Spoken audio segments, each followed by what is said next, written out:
When did you almost die? You know how I wanna die? I wanna overdose on almonds. Why almonds? Almonds contain the smallest amount of cyanide. Around 200 of them contain a quarter of the amount needed to be deadly. This means I'd need to purchase 800 almonds. I could get around 200 grams of almonds for £2 from Tesco. 800 almonds weigh 960 grams. As the weight of the almonds is not divisible by the weight you can buy from Tesco, I would need to purchase more than needed. To get the correct amount, I would need to buy at least 5 bags from Tesco with 40 grams left over that I could also use to increase the chance of death. I would end up spending £10 on a chance of death. That seems worth it to me. And imagine being found dead because of fucking almonds. Jumped way too far in a pool when I was 9.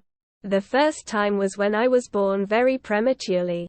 The second time was when I was pitched out of a river raft and then trapped underneath it for what felt like an eternity. As you have undoubtedly surmised, I lived through both. When I was 10, throwing rocks on a huge undetonated bomb that was stuck in the soil. I did die in the middle of a surgery. Twice. They brought me back though. I cut my ankle with an axe when I was chopping firewood. There was a lot of blood. I lost consciousness and regained consciousness already under the drips in the hospital. 2019 January or February. The 13th of June 2011. When I got stabbed. I dropped my phone in the subway tracks. I jumped to get it, except the train was almost around the corner. Thankfully some people helped me get out of there quick. Lost the phone. That's pretty much it. Almost hypothermia when trying to sleep in partially wet clothes. In a tent with water and small puddles around. With 2 other guys also suffering similar fates. We huddled together and survived. We were in a good mood and shivering.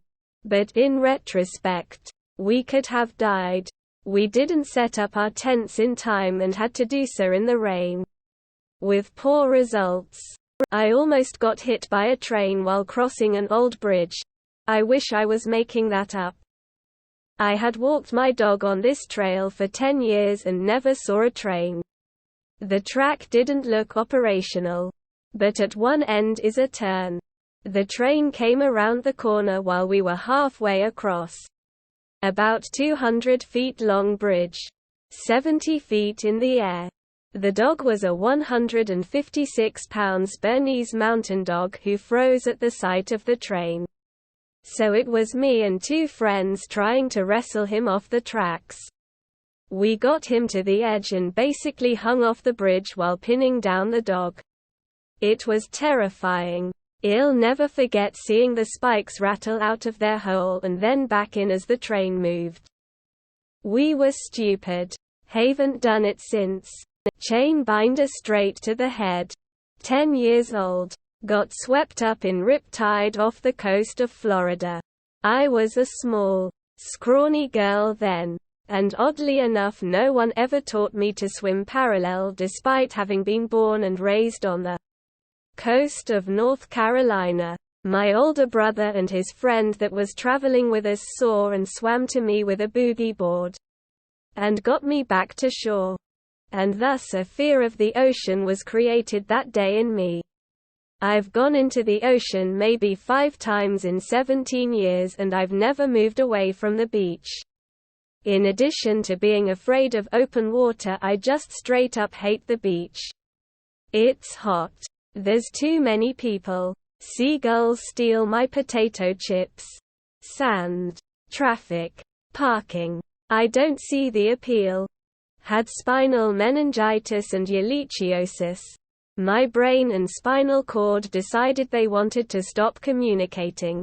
Was 24 hours from death, transported by helicopter to another hospital where I got a spinal tap at 2 a.m. and sprained the nurse's hand. BC local numbing anesthetic did not work one bit. I was 10, now 35. Traveling down the interstate at 82 miles per hour. Series of events led to my SUV rolling, flipping 4.5 times. Made for quite a memorable 18th birthday. I have nearly died so many times. It's kinda my flex because all my scars show I was stronger than what tried to kill me. When my mom decided she wanted to sit on my shoulders in the 6-foot end of the pool while on vacation, I couldn't resurface because I was like 10, so I couldn't tell her to get off. My dad noticed this and was the one to tell her to get off. I had a few serious asthma attacks when I was very young and in isolated areas. Fell into a river when I was too small to see over the top of the pram I was pushing. Had the shit beaten out of me by 2 terrible boyfriends. Was in a serious car accident when I was 20. When I had bleeding in my brain, fuck yeah, full blood pressure. I and my brother almost got drowned in the river when we were younger. Our father was watching us alone. Luckily, a neighbor came to chat with him. They both saved us. If our father would have been alone, one of us would have drowned. Technically, I did. I had a grand mal seizure and my heart stopped. Indonesia AirAsia Flight 8501 fatal plane crash killing 162 people in 2014. I luckily got booked 1 hour after on the next flight with the same route and destination. I was 1 hour away from dying if my travel advisor booked for that slot. Never in my life taking a budget airline again. The reason for the crash was because they didn't want to fly around a storm to save fuel. Following year, the same airline AirAsia flew over Ukraine and got shot down by Russia. Again, to save fuel, they decided to fly over Ukraine and not learn their previous lesson.